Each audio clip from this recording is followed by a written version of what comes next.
I'm Jennifer, 35. Sitting here in the courtroom, staring at my sister Lily across the aisle, I still can't believe how far we've fallen.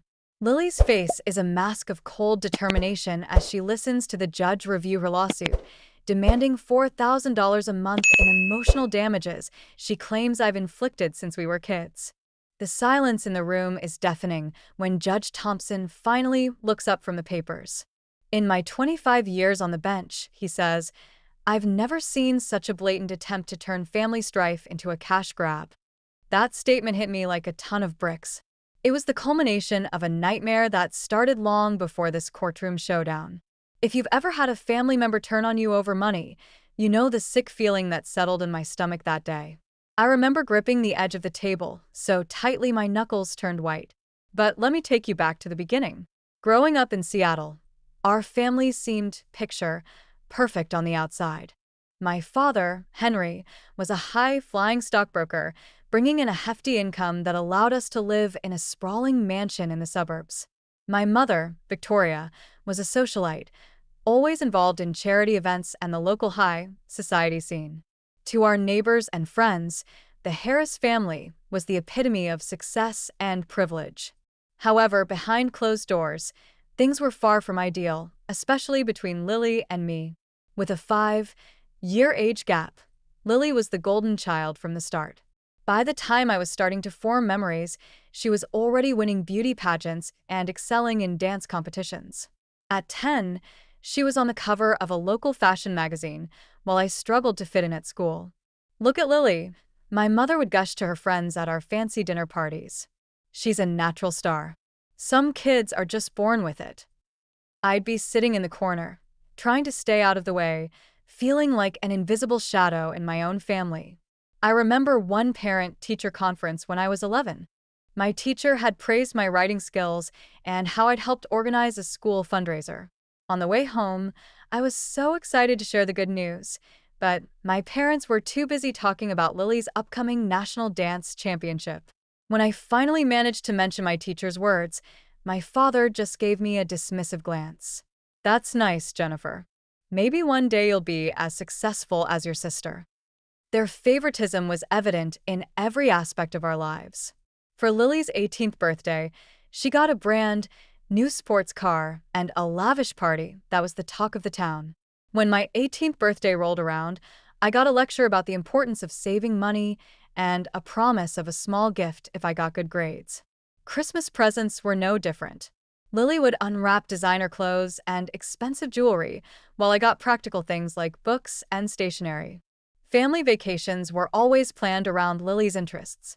If she wanted to go to Paris for a fashion show, that's where we went, even though I'd always dreamed of going to Hawaii. My suggestions were always brushed off as silly or unimportant. When I was 16, our relationship took a turn for the worse. Lily had just been accepted into an elite performing arts college on a full scholarship. I made the mistake of confiding in her about my crush on a boy named Alex for my art class. The next day, rumors spread around school that I was a desperate loser who was stalking Alex. When I confronted Lily, she just laughed. Maybe if you weren't so pathetic, people wouldn't talk, she said. That same year, she borrowed my favorite painting, a piece I'd worked on for months, without asking. She returned it with a huge tear in the canvas. When I confronted her, she just shrugged. It wasn't that good anyway. When I complained to my parents, my mother sighed. Jennifer, don't be so dramatic. It's just a painting. Lily has more important things to worry about. By the time I reached high school, I had severe self-esteem issues. While Lily was in the spotlight, I faded into the background, convinced that I'd never measure up. The only person who seemed to see the real me was our grandmother, Rose. A retired art curator, Grandma Rose lived in a cozy cottage on the outskirts of the city. She had a sharp eye for talent and a kind heart. I would often spend my weekends at her place, helping her in her art studio or just chatting. You have a unique perspective, Jennifer, she'd tell me. Don't ever let anyone tell you that you're not special. When I brought home an A+ on an art project, my parents barely noticed, but Grandma Rose framed it and hung it on her studio wall. This is a masterpiece, she said. Never try to be like anyone else, especially not your sister. When I was 19, Grandma Rose had a heart attack. It was a terrifying time for all of us. Lily came to visit her in the hospital for all of 10 minutes, then rushed off to a dance rehearsal. I stayed by Grandma's side day and night, reading to her and holding her hand. As she recovered, I could see a change in her. She started to notice how my parents treated me and how Lily took advantage of the situation. True worth isn't measured by fame or fortune, Jennifer, she told me one day. Some people learn that too late. I didn't fully understand her words then, but they would prove to be prophetic. Fast forward 10 years, and the patterns from our childhood had only gotten worse. At 29, I was working as a freelance graphic designer, struggling to make ends meet. I lived in a small apartment in the city, surrounded by my own artwork. Lily, on the other hand, had become a famous dancer, touring the world and dating a wealthy businessman. Her wedding was a media event, with my parents beaming proudly in every photo. "Your sister really knows how to build a life," my mother commented during one of our rare phone calls. "She's got it all." The implied comparison to my simple life hung in the air, unspoken but clear. The favoritism continued into adulthood. When Lily and her husband were looking for a new house, my parents gave them a $100,000 down payment. 6 months later, when I asked for a $10,000 loan to upgrade my design equipment, my father's response was swift. "We're not in the business of funding hobbies, Jennifer. Maybe you should find a more stable job." Holiday gatherings became a showcase for Lily's achievements. She'd talk about her latest dance performances and her luxurious vacations, while my contributions to the conversation, like a new client I'd landed or an art exhibition I'd participated in, were met with polite nods before the focus shifted back to Lily. Over the years, Grandma Rose's health continued to decline. At 88, she had another, more serious heart attack that left her bedridden. She refused to move to a nursing home, so I took on the responsibility of taking care of her. Despite my busy work schedule, I'd visit her every day after work, cook her meals, and help with her medications. On weekends, I'd do her shopping and cleaning. Lily's visits were rare and brief. She'd show up in her fancy car, drop off an expensive gift, and then leave after a few minutes, saying she was too busy with her career. My parents, however, continued to praise her for her generosity. "Look at what Lily brought for Grandma," my mother would say. "She's so thoughtful, even with her busy schedule." I'd bite my tongue, not wanting to start an argument. As Grandma's health worsened, she confided in me about her disappointment in Lily and my parents' blindness. "They only see what they want to see, Jennifer," she said. "But I see you, and I know how much you've done for me." It was during this difficult time that I met Mark, a software engineer.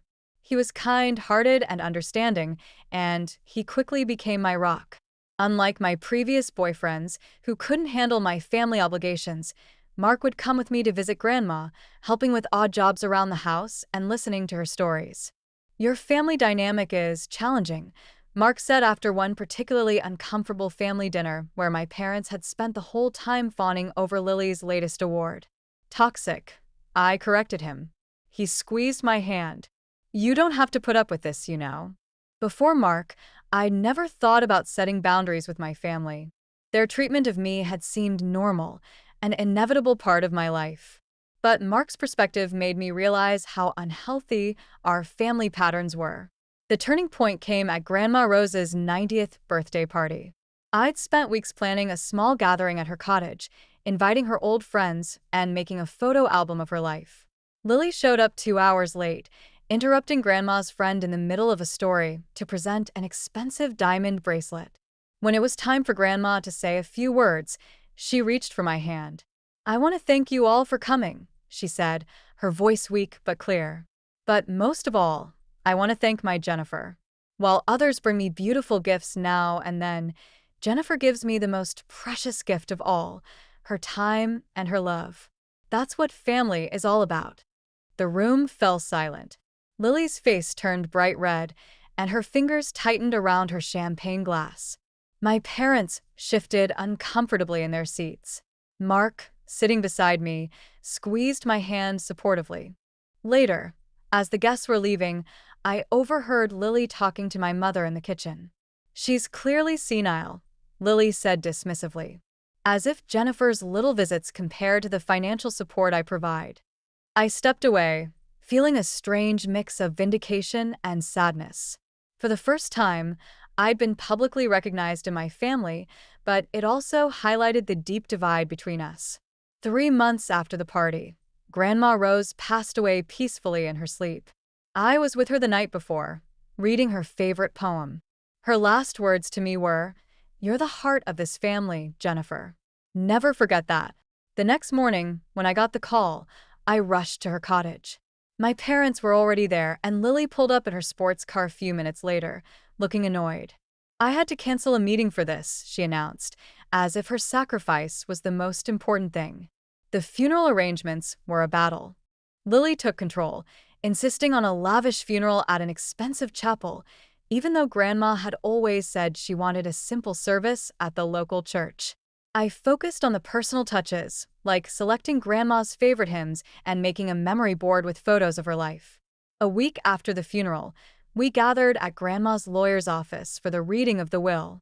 Mr. Johnson, an elderly man with a kind face, greeted us solemnly. "Before we begin," he said, "Rose wanted me to tell you that her decisions were made with a clear mind and careful consideration." My parents exchanged nervous glances, and Lily shifted impatiently in her seat. "Let's get on with it," my father said.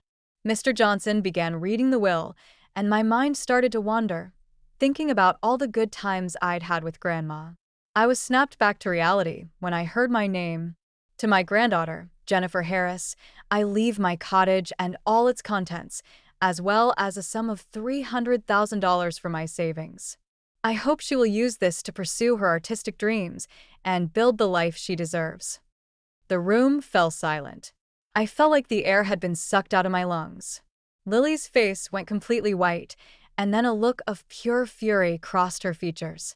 "To my granddaughter, Lily Harris," Mr. Johnson continued, "I leave my collection of jewelry, which has been appraised at approximately $50,000. These pieces are a part of our family's history and should be treasured." Lily jumped up from her seat. "This is a mistake. There's no way Grandma would leave me so little," she shouted.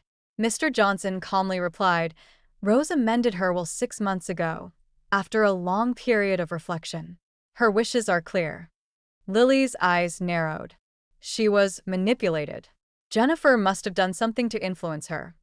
My parents looked at me suspiciously. I was stunned. I had no idea about any of this. "Grandma never discussed her will with me," I protested. My mother shook her head. "It's awfully convenient, Jennifer. All those hours you spent alone with her, and suddenly the will changes in your favor." I looked around the room, feeling like a stranger in my own family. They truly believed I had manipulated Grandma for money. It was so absurd, but I was too shocked to defend myself.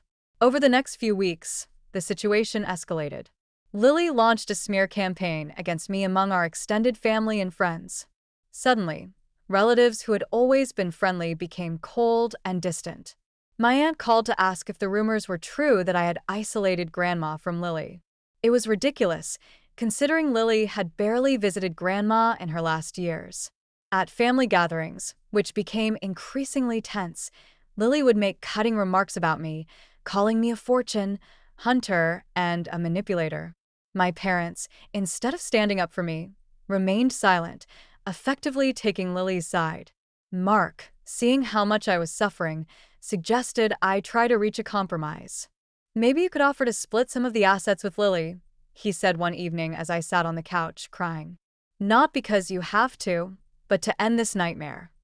Reluctantly, I called Lily and suggested meeting at a coffee shop. To my surprise, she agreed.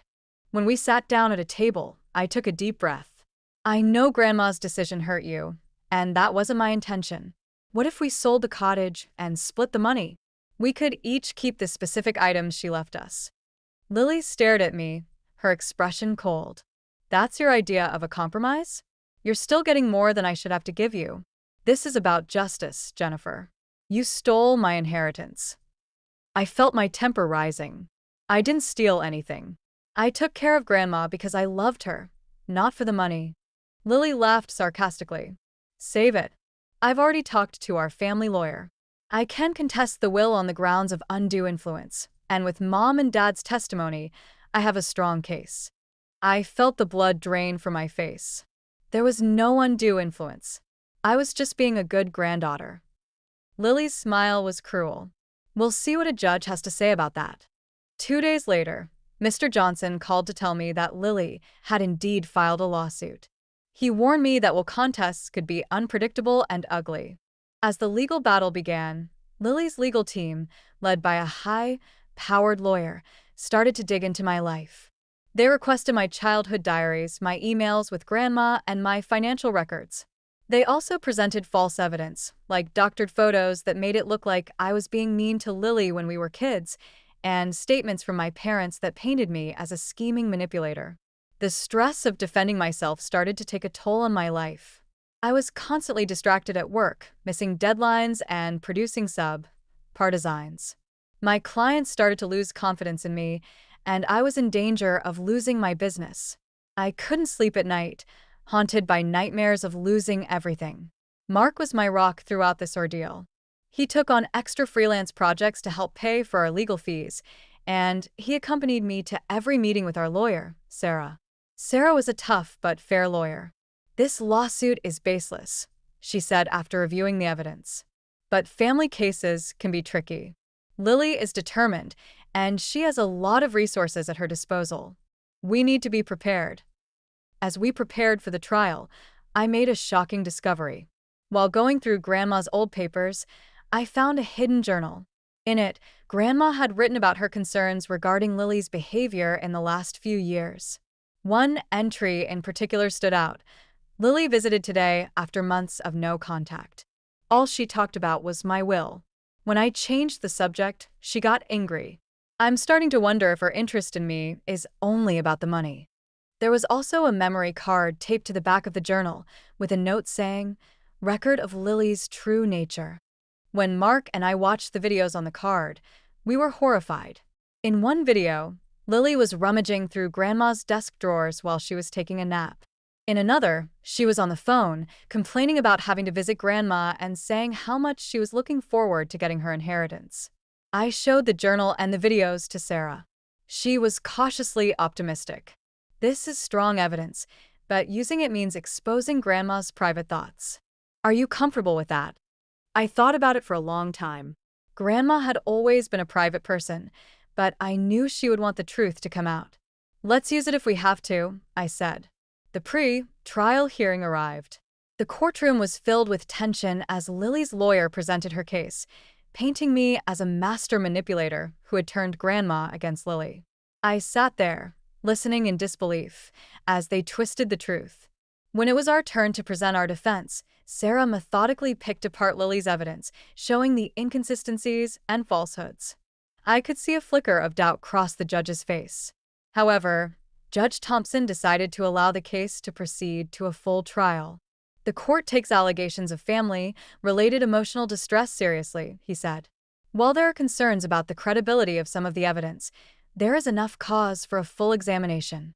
As we left the courthouse, a reporter from a local news outlet approached us for a comment. The story that appeared online the next day had the headline, "Sister Sues Sister Over Inheritance, A Family Torn Apart."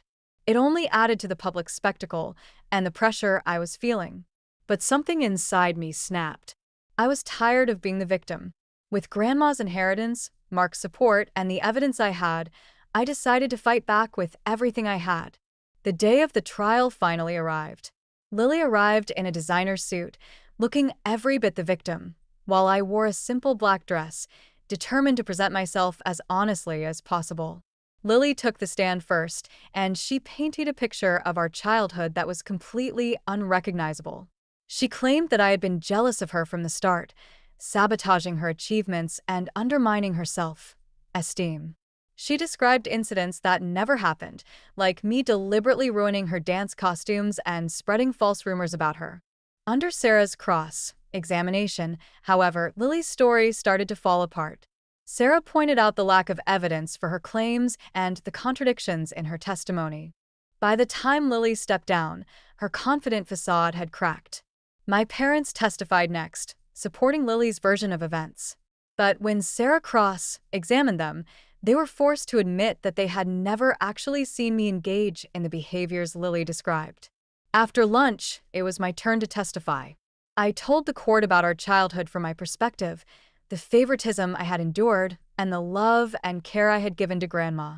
I was firm in stating that I had never tried to hurt Lily or manipulate Grandma.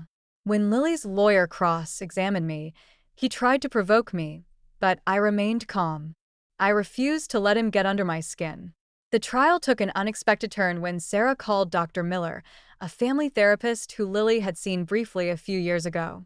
Dr. Miller testified that Lily had expressed jealousy towards me because she felt I had a closer relationship with Grandma.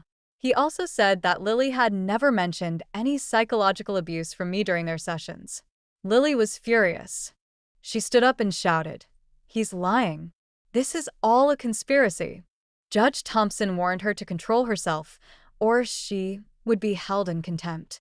The final blow came when Sarah presented the journal and the videos as evidence. The courtroom was silent as the judge watched the videos and read the journal entries. In his closing argument, Sarah emphasized the lack of evidence for Lily's claims and the overwhelming evidence of her true motivations. "This case is not about emotional damage," she said. "It's about a woman who is unable to accept that her grandmother made a fair and just decision about her estate."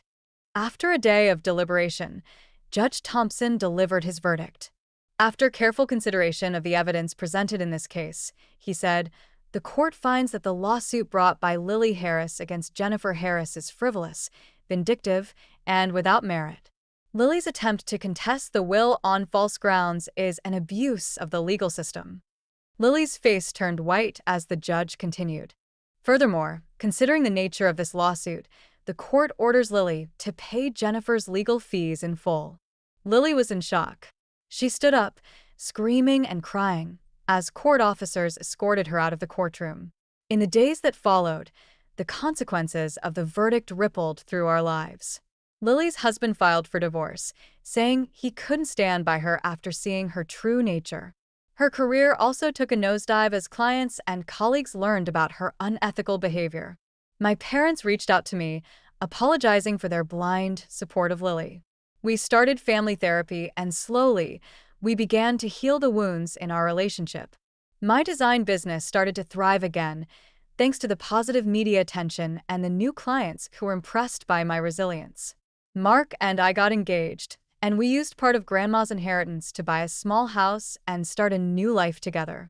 A year after the trial, Lily came to my studio. She looked different, more humble, and less confident. "I'm sorry, Jennifer," she said. "I've been in therapy, and I've realized how wrong I was. I was jealous of you, and I took it out on you in the worst way possible." I was hesitant at first, but I could see the sincerity in her eyes. "It will take time to rebuild trust, Lily," I said, "but I'm willing to try." In the end, what started as a family nightmare turned into an opportunity for growth and healing. Grandma's inheritance, which had caused so much conflict, became a symbol of new beginnings and a chance to break free from the toxic patterns of the past.